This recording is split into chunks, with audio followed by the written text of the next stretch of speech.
Il a créé son mouvement Génération après avoir porté sans grand succès les couleurs du Parti Socialiste à la présidentielle. Benoît Hamon est l'invité d'Audition Publique. Bonsoir. Bonsoir. Et merci beaucoup d'avoir accepté donc l'invitation de l'AFP, de LCP, de Public Sénat et du Figaro où nous nous trouvons ce soir. Deux parlementaires, un député, La République En Marche et un sénateur, Les Républicains, viendront vous interpeller, Benoît Hamon, dans moins d'une vingtaine de minutes maintenant. D'abord Yves Tréhard du Figaro. Bonsoir. Et Baptiste Bécard de l'agence France Presse. Bonsoir, messieurs. Bonsoir.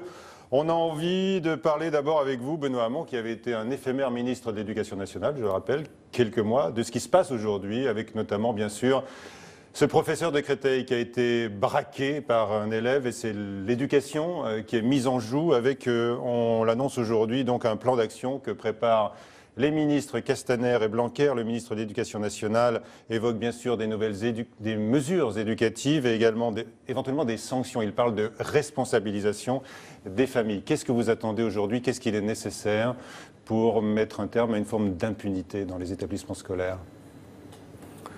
Bon, la première chose, c'est qu'il faut dire que c'est évidemment insoutenable et inacceptable de voir, en plus filmé par un de ses camarades, un lycéen braqué, même si c'était avec un pistolet factice. L'enseignante, elle ne sait pas si c'est factice ou pas, donc vous imaginez le traumatisme, braquer son professeur et avec ce sentiment d'impunité qui veut qu'en plus on en rigole en se faisant filmer. Et donc ça appelle évidemment des sanctions à l'endroit des jeunes en question. Éducative ou pénale? Ah bah, en l'occurrence, là, il y a une plainte qui a été déposée en justice et qui peut justifier un peu plus qu'un conseil de discipline. Pour faire, quand on est là dans des menaces de mort, ça va évidemment plus loin. Donc il faut commencer par ça. Ensuite, dire que moi j'ai été ministre de l'Éducation nationale, on a un rapport hebdomadaire quotidien sur les faits qui peuvent être liés à une petite incivilité jusqu'à des actes graves. J'étais moi-même ministre de l'Éducation nationale et je voudrais vous le rappeler, quand une enseignante, une institutrice a été tuée dans sa salle de classe, elle s'appelait Fabienne Terral-Calmels, c'était à Albi, en école primaire, on était tout près des vacances scolaires, par une parente d'élève qui l'avait assassinée au couteau dans sa propre classe. Donc aujourd'hui, l'école n'est pas protégée, n'est pas un sanctuaire absolu contre les actes de violence ou la violence de la société. Donc un plan d'action s'impose. Mais je voudrais simplement dire une chose, à cette étape.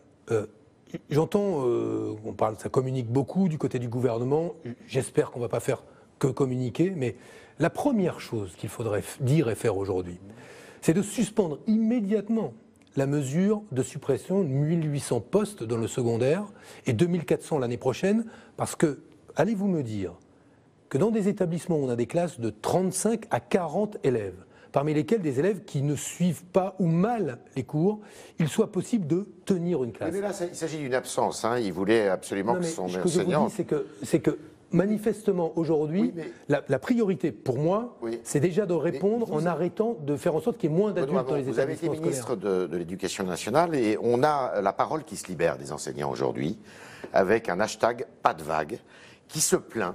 Enfin, ces enseignants, hein, à tout niveau d'ailleurs, se plaignent en disant on est régulièrement confronté, alors peut-être pas des actes aussi graves que celui de la semaine dernière à Créteil, et notre hiérarchie, c'est-à-dire le rectorat, l'académie, j'imagine le ministère de l'Éducation nationale, mais vous allez nous dire si c'est vrai, nous disent surtout ne bougez pas, ne portez pas plainte et ne faites pas de... Je vais vous dire une chose, je ne vais pas parler à la place de Blanquer, qui s'explique sur sa politique à lui. Oui. Mais je peux vous assurer une chose, c'est qu'il n'y a jamais une seule instruction, en tout cas pas quand j'étais ministre, de la part de mon cabinet, au chef d'établissement ou au rectorat sur le thème faites taire ou dissimuler les violences des établissements. Ça n'existe pas. On nous a toujours incité à ne pas convoquer les conseils de discipline, par exemple. Mais il peut y avoir des politiques établissement par établissement qu'on peut interroger. Mais attention quand même.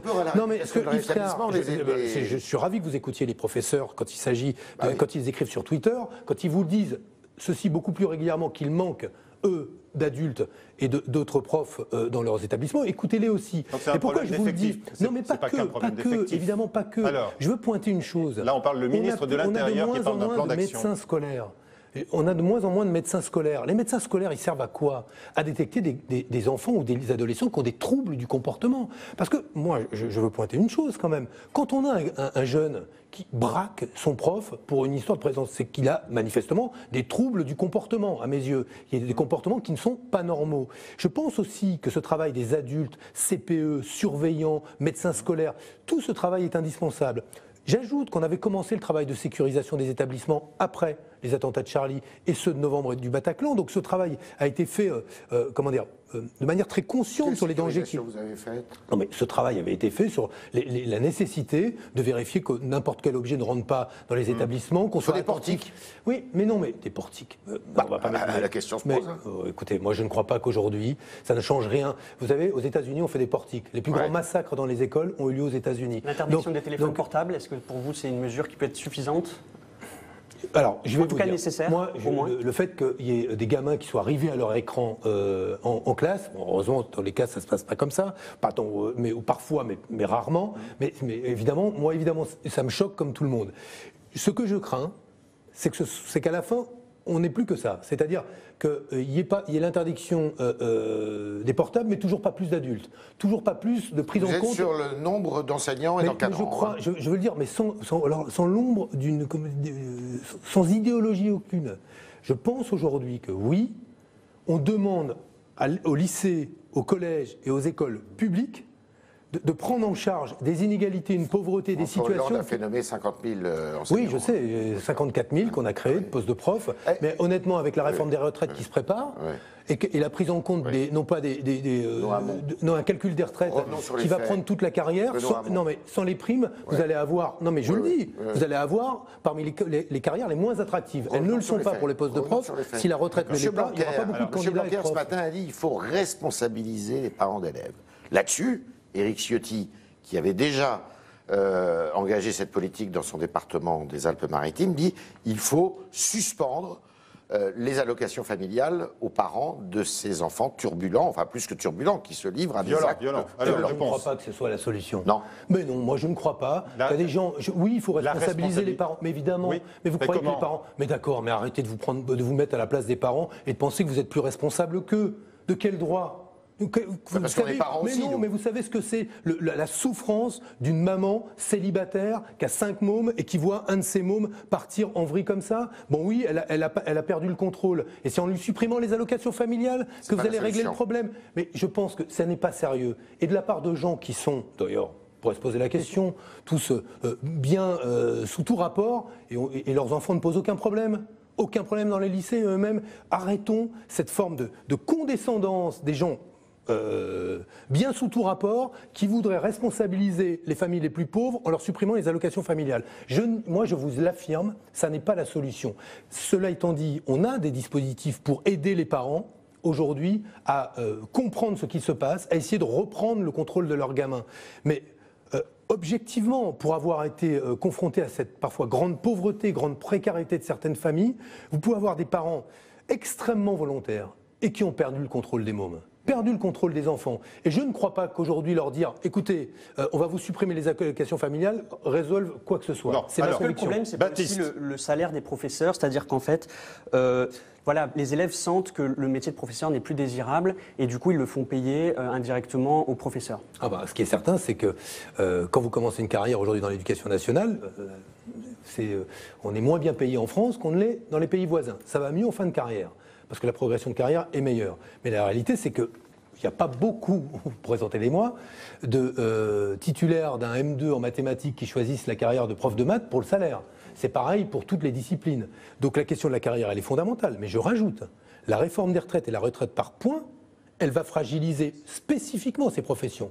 Si en plus, au terme d'une vie passée à servir la nation dans l'école, vous avez une retraite qui est une retraite de misère, ce sera encore moins attractif. Donc intéressons-nous effectivement aujourd'hui à l'attractivité du métier de professeur. Monsieur, on va parler peut-être maintenant d'une autre violence politique. Oui.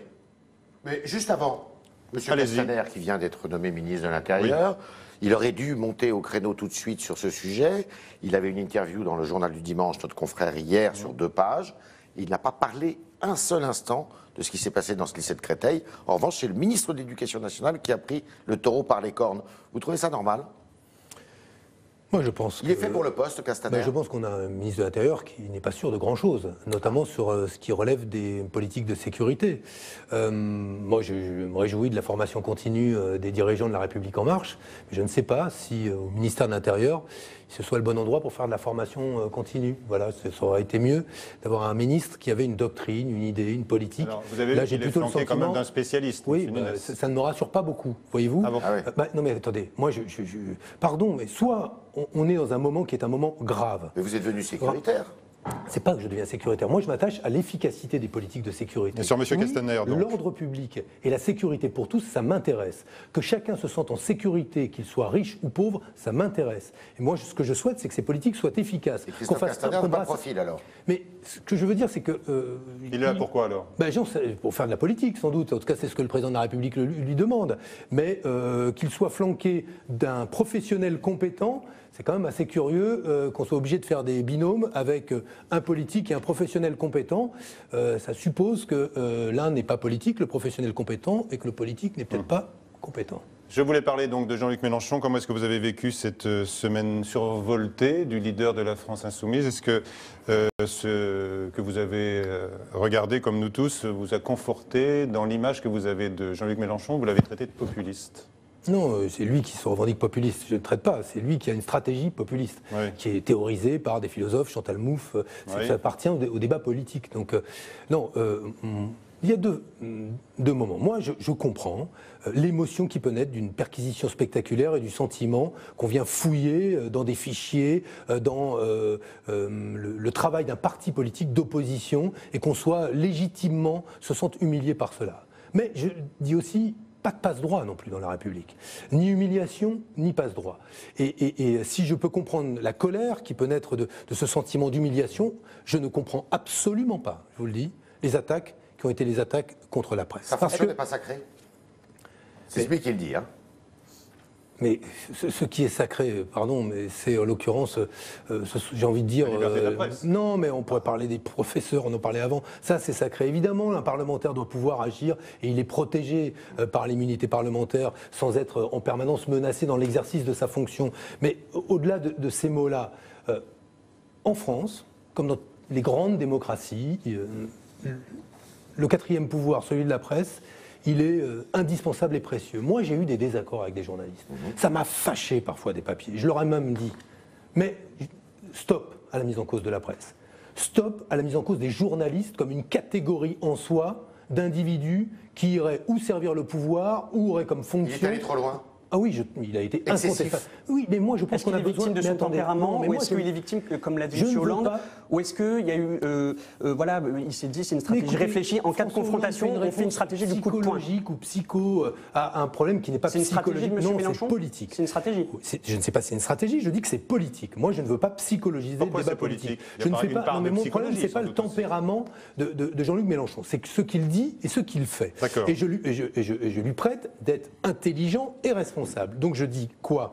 C'est qu'aujourd'hui, nous avons besoin, dans le moment politique que nous connaissons, à la fois de dignité, je le dis de dignité, et de respect des institutions, même si nous voulons les changer. Mais tant qu'elles sont là, nous devons, tant pour la justice que pour l'État, que pour la presse, les respecter. Ce qui n'empêche pas le débat. Et moi, je le souhaite vigoureux, je le souhaite même tumultueux, mais respectueux. Et je le dis d'autant plus que Jean-Luc Mélenchon le voit. On a une instabilité du président de la République qui se comporte comme une sorte d'enfant roi avec les institutions. Ah, c'est un enfant roi, lui. Non, mais oui, je le trouve. Je considère qu'il y a quelque chose qui relève d'un comportement un peu immature en jouissant des institutions et en convoquant systématiquement ou l'Ancien Régime un jour, ou l'Empire un autre, ou des symboles qui sont censés manifester. Mais moi j'adore l'histoire de France. Il s'avère que je m'en délecte tous les jours. Mais de là à singer la puissance d'un Louis XIV, d'un Bonaparte ou d'un Clémenceau, à quoi cela sert-il? Surtout si c'est pour faire la manifestation de son impuissance, ne serait-ce déjà qu'à mettre en œuvre son propre projet politique ou à protéger les retraités. Ouais. Voilà, donc je veux dire, moi, vous savez, une très jolie phrase de Hugo qui dit « Un singe qui imite un lion », ça restera toujours un singe. Alors, donc moi, je pense que les institutions de la 5e que l'on célèbre, elles singent la puissance, là où en réalité, elles consacrent le mythe d'un homme providentiel qui n'est jamais providentiel. Tirons les conséquences de ce que vous venez de dire précisément avec l'enfant roi et de ce que vous venez de dire de Jean-Luc Mélenchon. Il y a un espace énorme alors pour vous. Puisque soudain, un de vos rivaux qui s'appelle Jean-Luc Mélenchon, avec qui vous n'avez jamais beaucoup frayé, il faut le dire, et puis Monsieur Macron qui n'est pas votre tasse de thé, là vous devriez pouvoir vous épanouir. Vous avez raison. C'est en tout cas une responsabilité, que ça me donne et que ça nous donne à toutes celles et ceux qui n'ont déjà pas envie de participer au match truqué des européennes entre les deux partis qui sont en train de tuer l'Europe. À petit feu, les libéraux qui continuent, j'écoutais encore Pierre Moscovici ce matin par rapport à l'Italie, ou d'autres, Juncker, Merkel, ou Macron, oui, on n'est pas obligé de les croire non plus, mais qui aujourd'hui préparent la fin de l'Europe dès lors qu'elle ne se résume qu'à des politiques d'austérité, de libre-échange. On accepte des traités de libre-échange qui font entrer des produits dont on sait que sur le plan environnemental, ils sont dangereux. En Europe, bref, ça n'a pas de sens. Et ceux qui, non pas à petit feu, mais de manière radicale, préparera une sortie de l'Europe en disant l'Europe, ça n'est pas bon par essence, par nature, là où moi je vous dis, oui, je ne suis pas d'accord avec le fonctionnement des traités européens, je les souhaite plus démocratiques. Oui, je me désespère des politiques libérales et de dérégulation. Mais vous allez je pense que la démocratie européenne, ça a du sens. Sinon, après tout, je pourrais faire le même raisonnement sur la France. La constitution de la Ve République ne me va pas. Les politiques libérales ne me vont pas. Eh ben, je jette aussi la France avec les politiques libérales? Non. Alors, je suis citoyen français. Question de Baptiste Bécard. Vous allez y boxer dans ce match des Européennes, si je comprends bien. À quelle position? Alors, boxer n'est peut-être pas le bon terme, parce que je pense que c'est la réponse. Je trouve que Yves Tréhard a posé une question très juste. Je crois qu'aujourd'hui, il n'y aura pas de reconstruction de la gauche qui se fasse sans solution. Et si je devais dire une chose aujourd'hui, ça prend 30 secondes, mais par rapport aux défis climatiques, je serais à la place d'Emmanuel Macron. Je me souviendrai d'un de ses illustres prédécesseurs, non pas en France, mais aux États-Unis, qui un jour a mis la nation américaine devant un objectif qui paraissait inaccessible. Il a dit dans 10 ans, les États-Unis d'Amérique seront sur la Lune. C'était John Fitzgerald Kennedy. 8 ans plus tard, ils étaient sur la Lune. Aujourd'hui, faire la France ou une économie zéro carbone en 2050, c'est possible. C'est possible en mobilisant qui? Les entrepreneurs, les ingénieurs, les chercheurs, les étudiants, l'ensemble de la population sur l'économie circulaire, sur les mobilités, sur le logement, sur l'agriculture. Nous pouvons y arriver. Il y aurait quelque chose d'incroyable à ce qu'enfin on recrée une communauté de destin autour d'un objectif.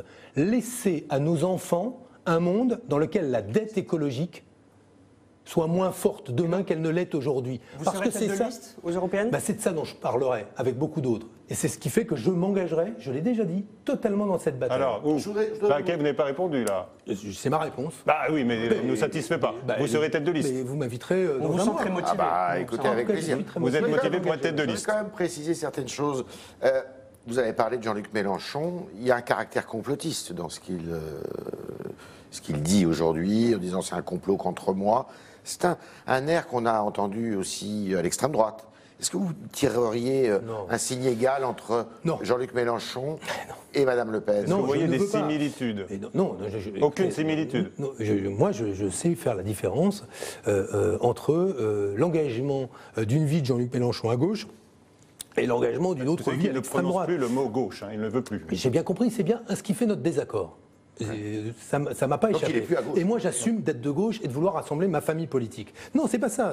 Mais je fais une différence. Et vous ne me trouverez jamais à faire un signe égal entre deux familles qui, après tout, quand même défendent des choses radicalement différentes, notamment en termes de rapport. Pourquoi Emmanuel Morel et Mme Lienemann, qui sont partis du Parti Socialiste pour se rapprocher de M. Mélenchon, ne sont pas venus vers vous? Là, il vous l'a piqué, clairement. Moi, je ne raisonne pas en part de marché. Écoutez, non, mais je vais vous dire, les scissions de partis en crise, honnêtement, ça peut être très intéressant. Ça n'est pas comme ça que je raisonne. Moi, si je devais fonder ou parier que la gauche va se reconstruire sur la base des parts de marché des uns et des autres, ça ne m'intéresse pas. Bon, voilà, il y en a qui font commerce de ces parts de marché. Moi, ce qui m'intéresse, c'est la manière dont on va reconstruire la gauche. Ils font pas commerce. Ils disent qu'ils ont un grand projet. Ils veulent faire le front populaire du XXIe siècle. Mais là encore, c'est intéressant. C'est le front populaire. Mais c'est que j'aimerais bien qu'on imagine la gauche pas seulement dans la nostalgie. Alors il y a des grandes dates, 45 la sécurité sociale, 36 le Front populaire. Mais est-ce que ça dit en quoi que ce soit comment on repense le travail? Est-ce que ça dit en quoi que ce soit comment on pense la transition écologique et la nécessité de changer nos modes de production et de consommation? Est-ce que ça dit en quoi on va demain penser différemment la sécurité sociale et notamment le revenu universel d'existence comme un moyen justement d'assurer un nouveau rapport au travail et à la protection sociale. Vous reprenez votre discours de tête de liste. Mais non, mais ce que je vous dis simplement, c'est que la nostalgie, c'est bien. Je préfère encore ceux qui, modestement, se tournent vers l'avenir. La suite avec donc nos 2 parlementaires qui vont faire la rentrée sur ce plateau. Vous allez les découvrir. Merci, messieurs. Merci. Merci, messieurs. Bonne soirée.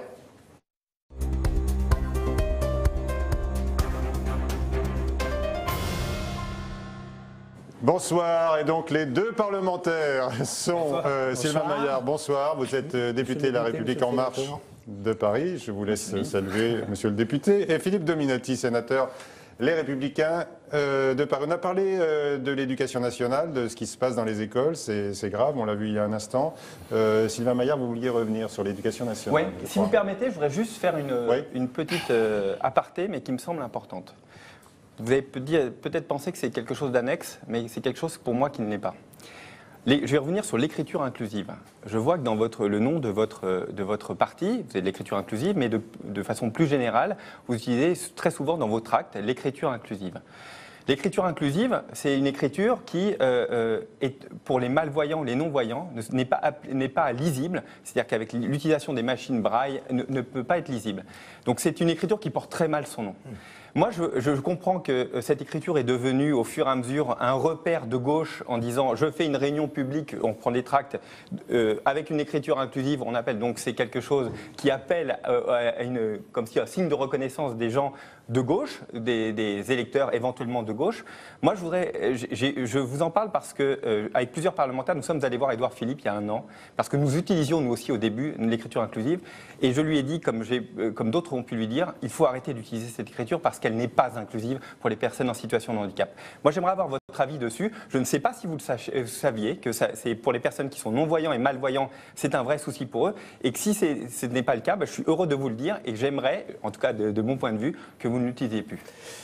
Bon, d'abord, merci pour cette recommandation. Si nous le savions, parce que nous avons été nous-mêmes sollicités ou saisis par des malvoyants au sein de notre organisation et autres cas à travers leurs associations sur le fait effectivement qu'elles ne remplissaient pas l'écriture inclusive leur fonction dès lors qu'elles mettaient à l'écart des personnes qui ont un handicap. Moi je ne suis pas dans une situation dogmatique vis-à-vis de cette option-là. Ce qui me préoccupe aujourd'hui, c'est de faire en sorte que nous luttions contre toutes les formes de stéréotypes de genre, contre tous les préjugés qui peuvent exister, et dès le plus jeune âge. C'est un sujet sur lequel j'aimerais vous répondre et élargir un petit peu la discussion.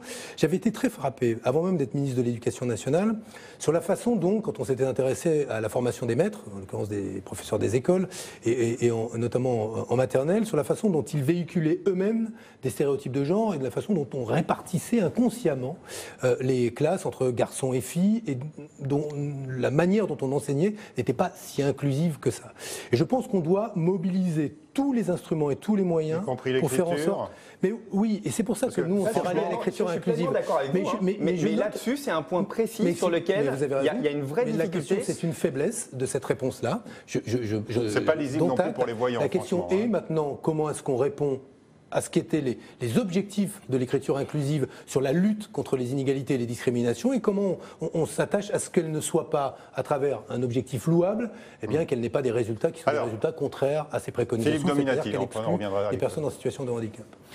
Oui, moi je vous ai écouté avec fougue, mais je me posais une question politique, parce que je vous ai entendu parler encore il y a quelques instants de l'éducation nationale, ça me remet quelques années en arrière.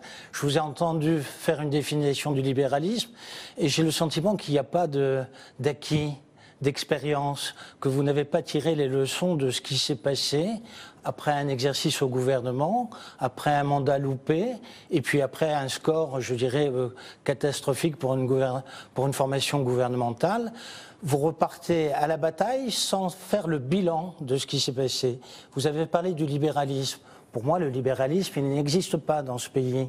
Il y a des socialistes qui étaient dans un premier temps avec François Hollande, comme vous, et comme Macron, et puis après, il y a les socialistes qui se sont divisés, qui ont perdu le pouvoir, qui ont mis la France dans cette situation économique difficile. Vous y avez participé. À peine vous avez perdu votre mandat de député, vous créez un nouveau mouvement socialiste, une tendance du socialisme. Et vous dites maintenant que Macron est un libéral. Pour moi, c'est pas du tout un libéral, c'est un socialiste. C'est un socialiste qui a gouverné pendant 5 ans, qui a été ministre de François Hollande, comme vous. Et vous faites une définition du libéralisme. Alors, tout le programme que vous proposez, avec quel argent est-il fait? Vous êtes candidat, par exemple, à l'élection présidentielle. Pour la primaire, vous dites « je suis pour le revenu universel ». Pendant l'élection présidentielle, vos amis vous disent « il faut l'abandonner, c'est pas raisonnable », donc vous ne l'assumez pas en tant que candidat à la présidence de la République. Et quelques semaines après, lorsque vous créez votre mouvement, vous reprenez à nouveau ce programme. Avec quel argent? Avec quels impôts? Est-ce que vous trouvez que la France n'a pas assez d'impôts et de prélèvements obligatoires? Ouais, vous avez posé beaucoup de questions, hein, c'est difficile. Vous m'avez mis en colère avec le libéralisme, parce que j'ai l'impression qu'on n'en connaît pas les définitions. Bon, je vais revenir à la question la plus importante, celle qui nous permet de nous tourner vers l'avenir, parce que d'inventaire du quinquennat, moi je crois que je l'ai fait. D'ailleurs, mon programme aux élections présidentielles était une manière de tourner la page du quinquennat, parce qu'il ne vous a pas échappé qu'il n'était défendu par absolument aucun ministre du précédent gouvernement. Donc bon, ou quasiment pas. Revenons à cette question du revenu universel. Moi, ma conviction, d'abord, je ne l'ai pas abandonné au présidentiel. C'est pas vrai. On a cherché à mettre en œuvre une première étape. Et je ne nie pas que sur ces questions-là, nous sommes face à un défi qui nous amène à penser une nouvelle protection sociale. Il apparaît, et c'est le principal reproche que je fais à l'actuel gouvernement d'ailleurs aujourd'hui, il apparaît que nous ne saurons plus financer demain notre protection sociale si les cotisations continuent à être assises sur le travail. Pourquoi? Parce qu'il n'existe pas une seule étude qui dise le contraire de ce qui va suivre.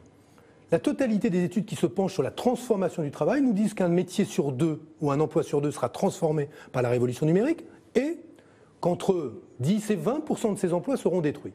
Alors, il y en a toujours des gens très convaincus qui vous disent grâce à l'innovation technologique, on créera plus d'emplois qu'on en aura détruit. C'est ce qui se passe dans les pays qui sont très robotisés aujourd'hui. Vous le savez, il y a les études le prouvent. Mais en tout cas, j'observe que les pays très robotisés comme la Corée, par exemple, ont mis en place une fiscalité sur les robots qu'on me reprochait de vouloir mettre en place. Pays le plus robotisé, je vous le dis au passage. Donc moi, ce que je pense, ce que je crois profondément, c'est qu'il faut anticiper cette transformation du travail liée à la révolution numérique. Et que si demain, je vous pose la question, nous nous retrouvons dans une grande surface dans laquelle nous remplaçons 20 personnes qui travaillent aux caisses, par 20 portiques. L'entreprise économise un salaire. Elle économise évidemment les cotisations sociales. Ces cotisations sociales ne sont plus non plus payées par le salarié puisqu'il n'est plus employé. Pourtant, cette entreprise dégage toujours autant de richesses. Messieurs, parce qu'elle a des portiques à la place. Le logisticien. Non, mais je vais vous le dire simplement. Si nous mettons, non, mais en l'occurrence, comment cette entreprise cotise-t-elle? Monsieur Dominati. Comment contribue-t-elle au financement de la solidarité? Réponse. Vous n'y répondez pas. Alors, c'est là le sujet. C'est que j'ai envie de vous dire, je ne sais pas, je me moque de savoir si vous êtes libéraux, pas libéraux, si M. Maillard est socialiste, je pense qu'on aura un long débat. Mais tout le monde s'en moque que vous soyez libéraux ou socialistes. La question c'est, avez-vous des réponses? Vous faites des promesses que vous ne pouvez pas financer. Mais ça, c'est très simple. C'est ça le revenu social universel, c'est à peu près 35 milliards ou plus ou moins selon les chiffres. On est le pays le plus fiscalisé, où il y a le plus de pression fiscale. Il y a eu le ras-le-bol fiscal, et vous continuez à promettre sans pouvoir délivrer une promesse. Mais monsieur Dominati, et ça, c'est problématique. Je reprends mon exemple. Parce que ça porte à la crédibilité de moi, je vous écoute. Mais diable, écoutez-moi. Quand je vous dis qu'on remplace, ce qui m'insupporte, on augmente la CSG, donc la fiscalité sur les retraités. Oui. Ouais. Ce que je trouve inadmissible. Je vais vous dire, les pensions, elles vont continuer à... Non, mais d'accord, et vous allez du capital aussi. Mais d'accord, mais vous allez désindexer les pensions par rapport à l'inflation, donc ça veut dire que vous les augmenterez moins que les prix. Donc ça, c'est une réalité. Moi, je vous dis, si demain, mon entreprise, toujours, à remplacer les salariés par des portiques et qu'elle contribue moins à la solidarité, allez-vous me dire comment on paiera les pensions? Je vais vous dire on ne les paiera pas, et donc on baissera les pensions. Écoutez, déjà, sur un produit qui est vendu et dans une économie qui marche, il y a la TVA.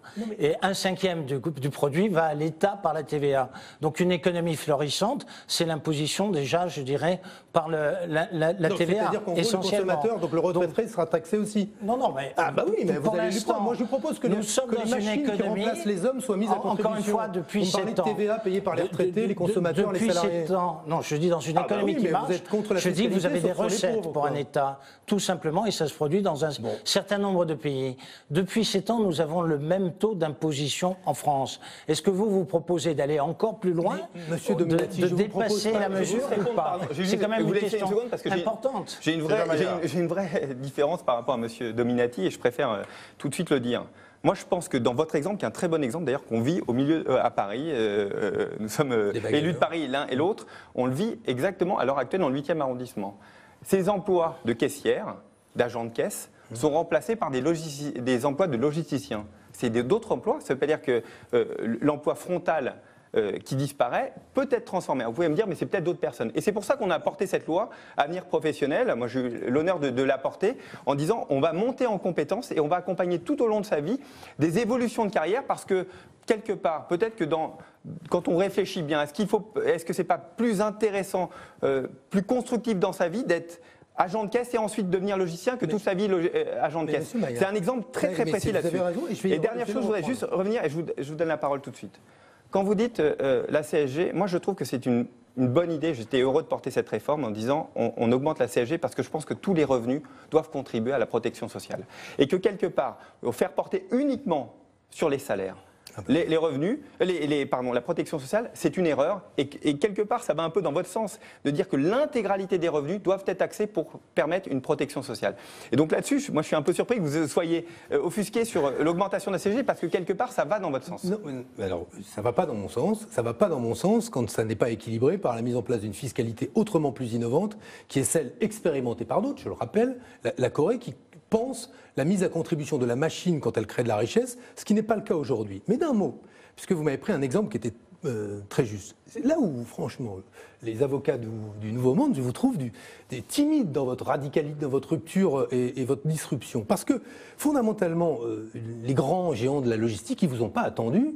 Amazon est en train d'expérimenter dans ses hangars, comme en termes de livraison, des mises en place des systèmes 100%, je dis bien 100%, fondés sur la technologie. Dans le hangar, comme demain, le drone qui vous livrera. Donc votre logisticien, je ne sais pas combien de temps il va garder son job, mais il ne va pas le garder longtemps. La réalité, ce qui m'intéresse moi, c'est que je pense, M. Maillard, qu'à la fois on doit évidemment se pencher sur les métiers de demain.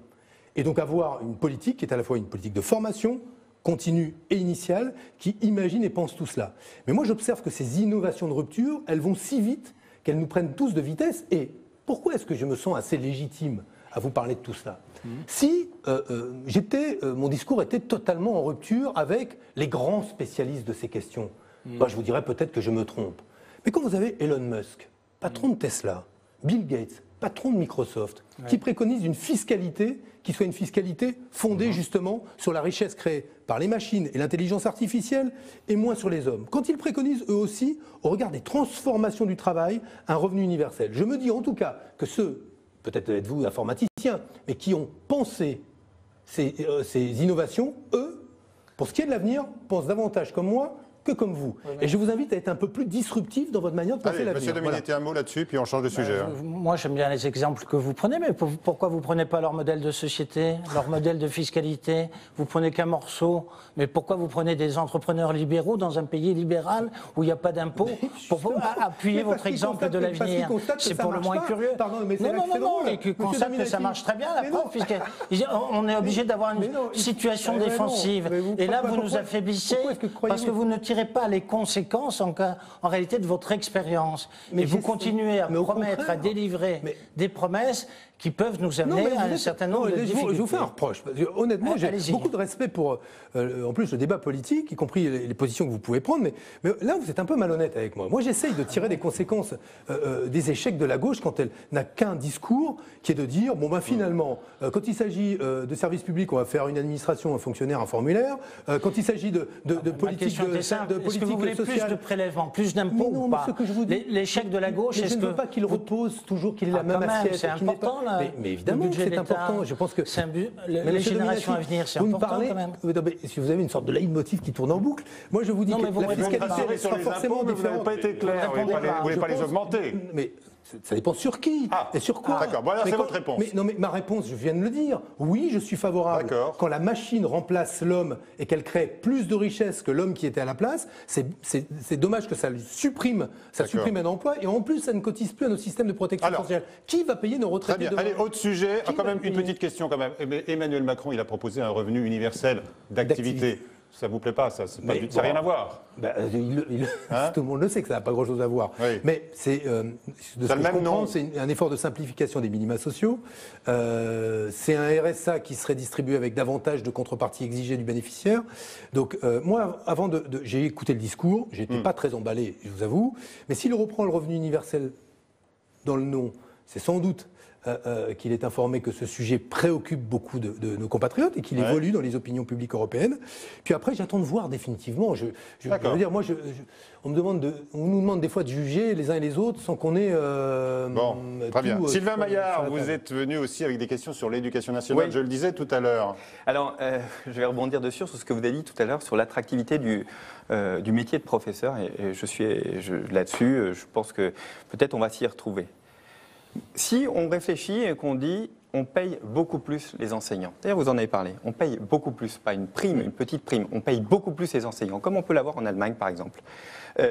On les suit, on les forme beaucoup plus que ce que l'on fait à l'heure actuelle, que les inspecteurs de circonscription connaissent déjà les profs et soient dans les écoles, les suivent beaucoup plus, qu'il y a un vrai accompagnement, et qu'en échange, dans une société de droits et de devoirs, on donne plus de droits pour les professeurs, mais plus de devoirs, c'est-à-dire qu'ils se forment une partie, pendant les vacances scolaires, qui est beaucoup de vacances scolaires, une partie des vacances scolaires est consacrée à la formation professionnelle tout au long de leur vie, avec l'accompagnement, ça me semble quelque chose de juste, et que l'on arrête de recruter au statut, se dire tout simplement que ceux qui ne sont pas, et vous le savez très bien, que ce soit à Trappes ou ailleurs, des professeurs qui ne correspondent pas, qui ne sont pas pleinement épanouis devant les classes et qui parfois sont, disons-le, des mauvais profs, ne soient plus protégés par un statut, mais dire tout simplement, on les encourage, on les accompagne beaucoup plus qu'à l'heure actuelle, parce que très souvent on laisse les professeurs dans une classe, vous l'avez très bien dit, un peu abandonnés. On les accompagne beaucoup plus, mais par contre ceux qui ne fonctionnent pas, ou ceux qui tout simplement veulent passer à autre chose, puissent sortir et faire autre chose. Là, vous en avez là, Benoît Hamon. Bon,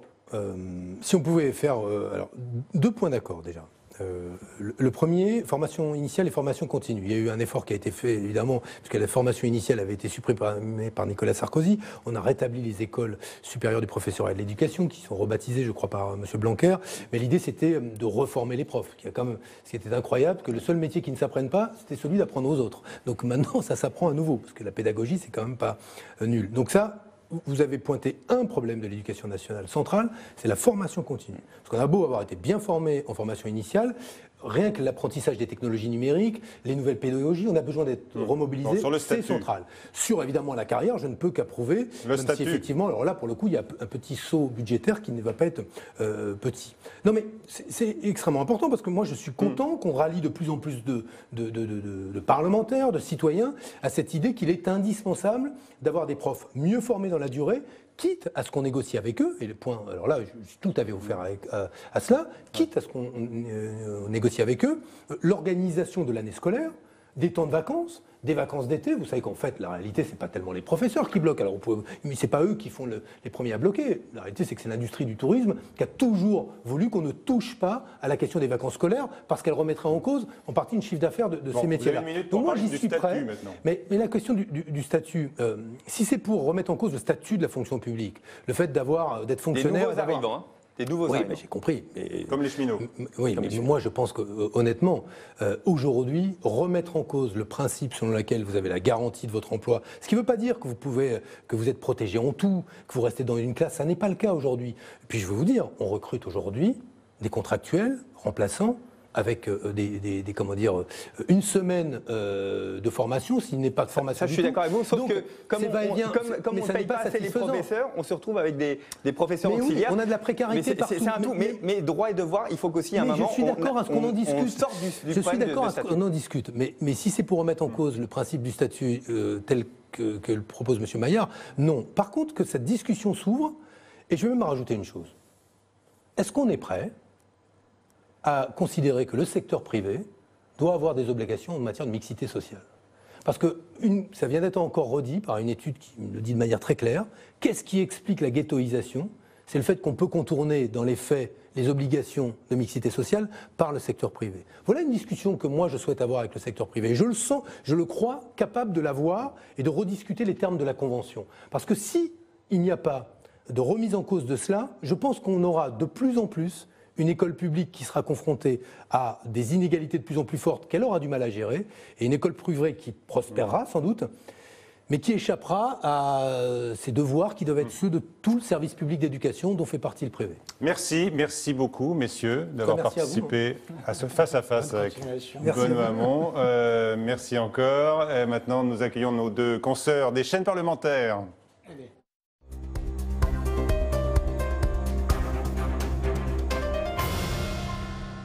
Avec nous, donc, Brigitte Boucher de la chaîne parlementaire Assemblée nationale et Oriane Mancini de Public Sénat. Bonsoir, mesdames. C'est à vous maintenant. Et on change de sujet. Et on parle de Didier Guillaume avec vous. Didier Guillaume qui vient d'être nommé ministre de l'Agriculture. C'est un ancien socialiste. Vous étiez dans le même camp il n'y a pas si longtemps que ça. Est-ce que c'est un bon choix? Est-ce que c'est une belle prise de guerre pour Emmanuel Macron? Il était très proche d'Emmanuel Valls, hein, contrairement à Benoît Hamon. Écoutez, moi, je n'ai pas grand-chose à dire sur Didier Guillaume. Sur ses premières déclarations, si. Oui, voilà. Là encore, on prétend faire des gouvernements de professionnels et on découvre que ceux que l'on nomme ignorent jusqu'aux éléments les plus basiques de la loi. Il n'appartient pas aux scientifiques de faire la preuve que le glyphosate est dangereux. Il appartient aux producteurs de glyphosate de faire la preuve qu'il ne l'est pas. C'est la loi. Et Didier Guillaume a dit exactement le contraire. Incroyable. C'est-à-dire que autant prendre le directeur général de Monsanto et lui demander d'être ministre de l'Agriculture. C'est une erreur de casting? Mais je ne sais pas. À ce stade, je dis simplement que moi je sais, et nous le savons, et vous le savez, que ces pesticides sont responsables de mort, qu'ils sont responsables de cancer, qu'ils ont un impact dans l'alimentation sur la santé des agriculteurs, quand ils l'utilisent, mais aussi en alimentation sur la santé des enfants. Tant et si bien qu'on cherche à le remplacer, qu'on peut très bien le remplacer aujourd'hui, puisqu'il y a toute forme de modèles agricoles sans pesticides. L'OMS dit que c'est un cancérogène probable. Est-ce que c'est une preuve irréfutable? Elle-même fait des études depuis 1999. Mais vous avez envie de prendre un risque, vous? Non, mais vos enfants, vous avez envie de jouer avec les cancérogènes probables? Principe de précaution, alors. Mais oui, il est inscrit dans la Constitution de la Ve République. Donc oui, je considère que... Moi, j'avais dit dans l'élection présidentielle... D'ailleurs, à ce moment-là, souvenez-vous, quand j'ai parlé des perturbateurs endocriniens, tout le monde me demandait, mais qu'est-ce que c'est que ce truc? Tout le monde en parle aujourd'hui. Là encore, nous avions pointé la réalité d'un modèle aujourd'hui qui est celui de la société française, où on mange, où on respire, où on touche et utilise des objets qui peuvent être dangereux pour notre santé. Alors le risque zéro n'existe pas. Il y a même des professionnels qui peuvent parfois ignorer un certain nombre de leurs responsabilités. Mais je crois aujourd'hui qu'il est venu le temps de la responsabilité. Et à commencer par toutes celles et ceux qui participent à la chaîne alimentaire. Ce que mangent mes enfants, ça m'importe. Et je n'ai pas envie demain qu'on se retrouve avec une multitude de maladies liées au développement du système des métabolismes de nos enfants en lien avec les perturbateurs endocriniens, que se développent des maladies chroniques et des cancers en lien avec cela. C'est la responsabilité du président de la République, c'est la responsabilité de tous les ministres, y compris le ministre de l'Agriculture, que de prendre ces dossiers en main. Mais quand vous dites de comprendre le directeur général de Monsanto, vous trouvez qu'il est trop proche des lobbies, Didier Guillaume? Écoutez, je ne sais pas qui lui a soufflé à l'oreille, mais là, c'est... Je veux dire, c'est en ligne directe, on a l'impression de parler à des industriels des pesticides ou des insecticides. On a aujourd'hui une multitude de documentation sur le sujet. Et pardon de le dire, regardez ce qui s'est passé encore aux Antilles avec le chlordécone. C'est, je veux dire, un territoire entier, jusque la biodiversité, les habitants, les enfants, à plusieurs générations qui sont touchés par ces produits qui étaient des produits dangereux. Et quoi, on devrait aujourd'hui demander aux scientifiques de faire la preuve que c'est dangereux? Mais on le sait, Didier Guillaume, on le sait. Et tout le temps que vous perdez, vous faites courir un risque sanitaire majeur à ce pays. Donc à un moment, comportez-vous comme un ministre défenseur de l'intérêt général et pas comme un ministre qui est soucieux de faire plaisir aux petits lobbies qui se sont pressés de l'entourer dès le lendemain de sa nomination. Vous dites qu'interdire les pesticides, c'est de la responsabilité du chef de l'État. Est-ce qu'il fallait interdire le glyphosate? Est-ce qu'il fallait le mettre dans la loi? Je l'aurais fait. Vous l'auriez mis dans la loi? Je l'aurais fait dans la loi. Je l'aurais fait comme toute une série de molécules dont on sait qu'elles peuvent présenter un risque. Oui, doit s'appliquer le principe de précaution. Je vais vous prendre un exemple. Moi, quand j'ai été ministre de la Consommation, j'ai été confronté à la décision d'interdire ou pas le bisphénol A. Et on m'avait dit exactement la même chose. Ou attention, ça pourra, 1, supprimer des emplois, et 2, on ne sait pas faire et on ne sait pas par quoi le remplacer. Eh bien, on l'a interdit, c'est passé quoi? Il n'y a pas eu un plan social, et des entreprises qui étaient florissantes ont trouvé des processus et des process industriels alternatifs. C'est une question de volonté politique. Le problème de la République, ce n'est pas les lobbies. Les lobbies, ils défendent des intérêts particuliers. Le problème, c'est la faiblesse des politiques qui ne savent pas leur résister. C'est ça. Et sur le mettre un ministre faible de l'agriculture aujourd'hui, bon, j'ai peur. Guillaume dit qu'il sera le ministre qui interdira le glyphosate en 2020. Vous y croyez? Qu'il le fasse avant, en tout cas, il n'y a rien. Est-ce que c'est possible? Il essaie de se rattraper. Il y a une transition qui a été annoncée avec la sortie au bout. Non, parce que soyons précis. Oui. Dans 3 ans, on réexaminera l'autorisation. Ça ne veut pas dire qu'on l'interdira. Et si dans 3 ans, on nous dit « Ah, mais on n'a pas trouvé l'alternative, on ne sait pas comment faire, que feront ceux qui nous succéderont ?» Une chose est certaine. 5 ans. Oui, mais la Commission européenne, ce n'est pas la première fois qu'elle est mal inspirée. Si le glyphosate était 5 ans, c'est déjà une victoire. On partait de 15 ans au départ. Si le glyphosate était interdit, je vous assure que personne ne reviendrait dessus. Comment est-ce que vous avez reçu les propos cette fois de Mme Wargon sur ses propos anciens, quand elle travaillait pour Danone en faveur de l'huile de palme, qui, nous dit-on, peut-être scientifiquement, je ne sais pas, a des vertus effectivement pour l'alimentation des plus jeunes. Non mais attendez, sauf que ça contribue à la déforestation.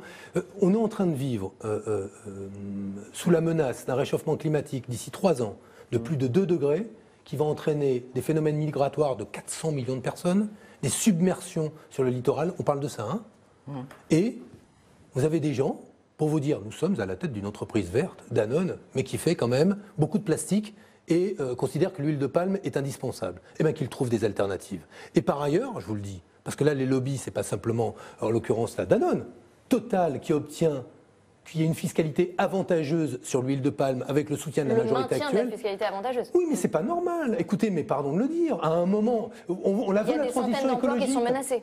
Mais le même argument que le bisphénol, toujours pareil. Vous croyez qu'aujourd'hui, objectivement, Total, avec les profits qu'ils font, Total est une entreprise menacée? Non mais c'est pas sérieux.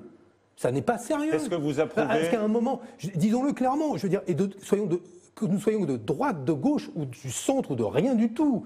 Mais là, ce qui se passe, c'est la santé de nos enfants. Alors dans nous sommes en train de leur laisser un monde qui va être invivable. Est-ce que vous soutenez la fiscalité écologique qui fait flamber, par exemple, mais qui fait flamber le prix du diesel à la pompe et qui met des familles dans la difficulté? Est-ce que là, vous estimez que le gouvernement a raison et à bon droit mène cette politique? Non, mais je trouve que c'est totalement malhonnête de dire, attention, on est contre l'écologie punitive. Vous savez par quoi on est puni aujourd'hui?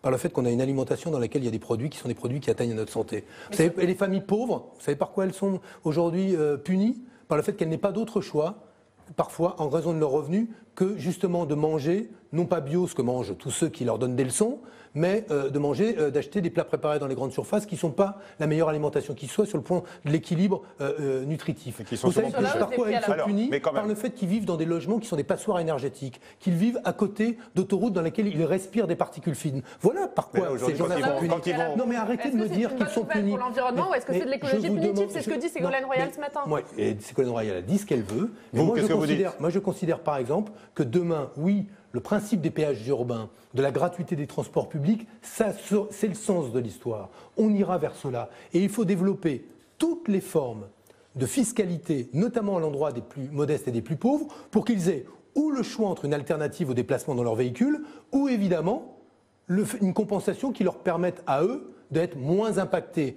que les autres, notamment les entreprises, quand ils utilisent des moteurs qui sont des moteurs de compensation, mais mais oui, pour l'instant, moi j'ai toujours été favorable à ça. Mais ce que je vous dis, c'est que remettons les choses à l'endroit. Le bon prix du diesel pour vous, c'est combien? Non, mais on est puni tous les jours.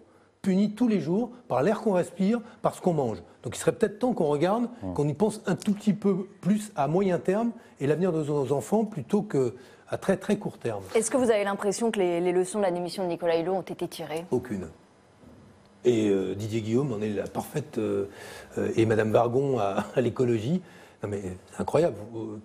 Des gens qui justifiaient les huiles de palme, qui viennent d'entreprises... J'ai rien contre cette entreprise, mais qui est quand même une super productrice de plastique. Écoutez, alors... Peut-être que c'est son expertise en matière de pollution qui lui donne une légitimité à dépolluer maintenant, mais je veux dire, voilà, je voudrais vous prendre une mesure.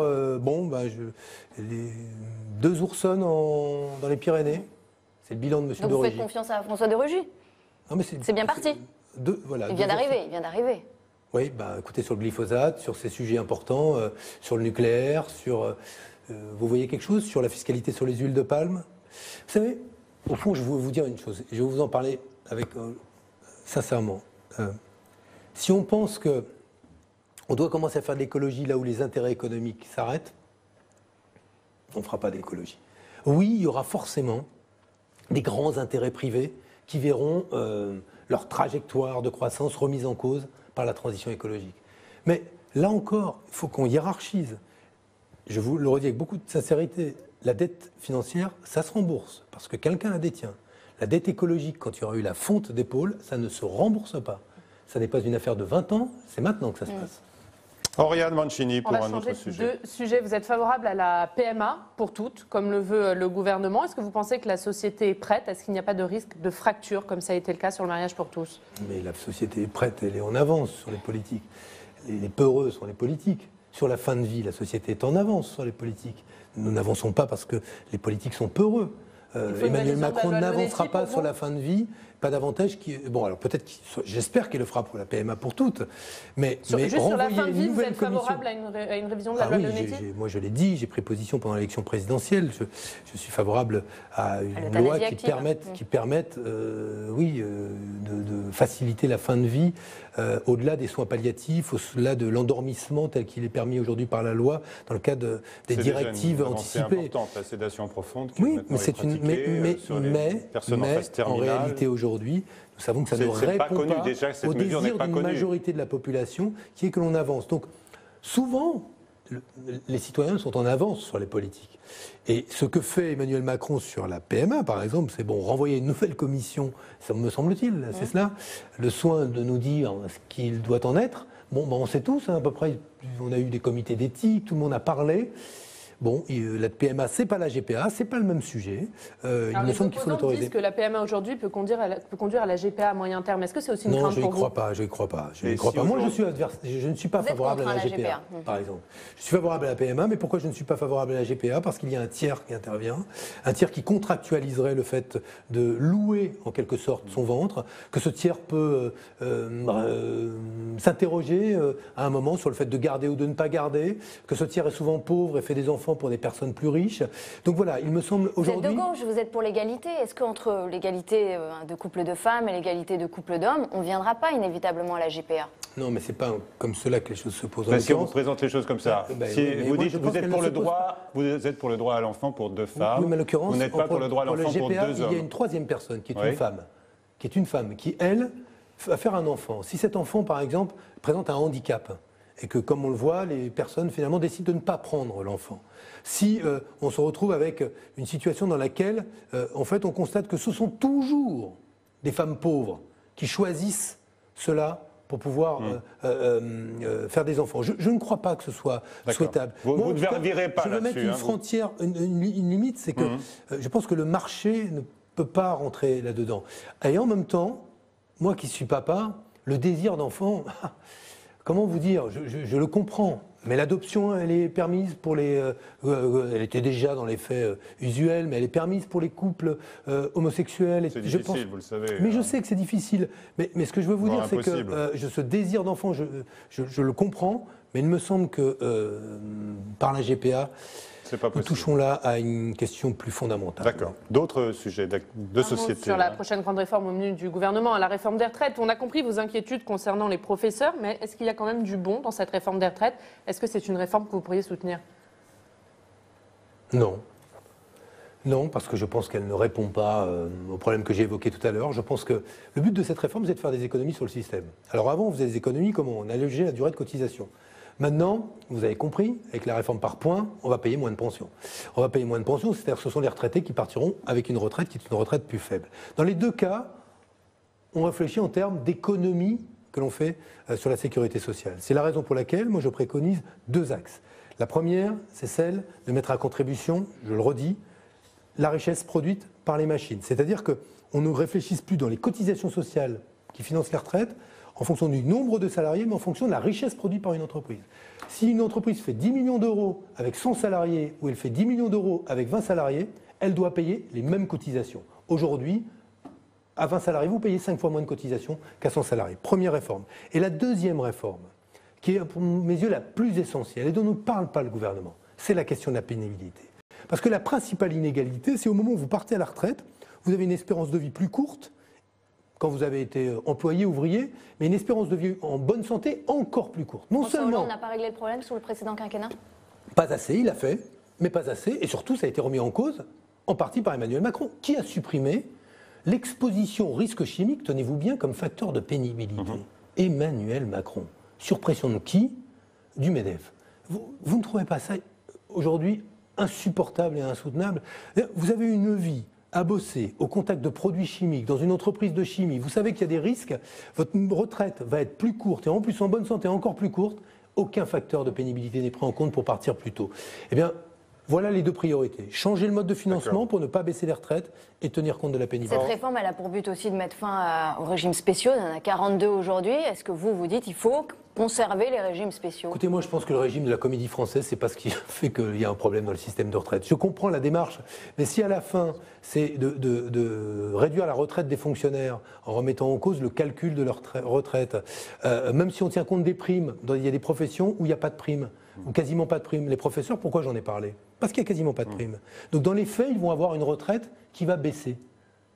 Vous trouvez ça normal? C'est ceux à qui on confie nos enfants vont avoir des retraites qui baissent. Bon, ben moi je pointe tout cela. Je le dis, cette réforme, elle va avoir des conséquences sur le niveau des pensions, que les retraités d'avenir s'y préparent, ils auront... Parce qu'il faudra travailler jusqu'à 63 ans. Et parce que, très concrètement, on aura la valeur du point. Il y a un système, les retraites complémentaires, c'est déjà par point. La valeur du point, elle a perdu 30%. Alors, question, la dernière de l'émission. Un mot sur l'Italie. Vous avez dit tout à l'heure, je ne suis pas d'accord avec le fonctionnement des traités. L'Italie a engagé un bras de fer avec Bruxelles sur son budget.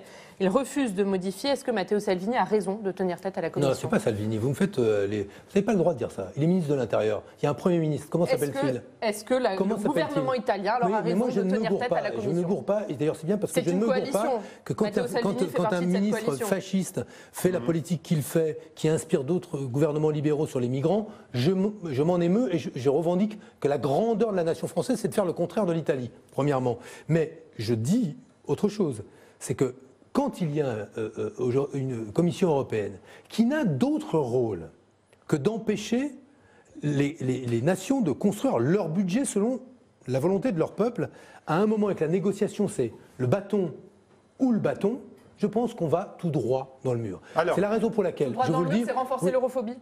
Mais je pense que chaque fois quand j'entends Juncker ou Moscovici parler sur ces questions-là, mais s'ils ne se rendent pas compte qu'en clair, aujourd'hui, leur discours est un discours qui renforce effectivement l'europhobie, oui, il faut des négociations, oui, il faut des discussions, mais cette attitude qui est une attitude d'absolue, comment dire, non pas fermeté, mais dureté, indifférence aux États membres, ne paraît pas être la bonne solution. Il reste 30 secondes et on a envie d'avoir votre réponse à cette question. Très rapidement sur l'Arabie Saoudite, après la mort du journaliste Jamal Khashoggi, est-ce qu'il faut rompre les relations commerciales avec ce pays? En tout cas, il faut arrêter d'être saoudo-dépendants.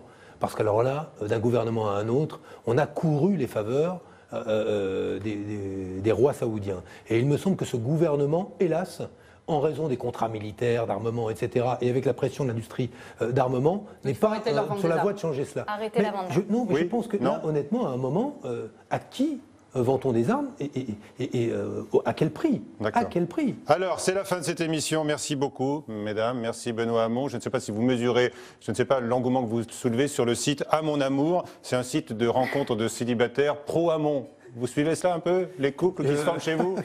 J'espère qu'ils feront beaucoup d'enfants. Très bien. Merci à vous. À très vite à tous.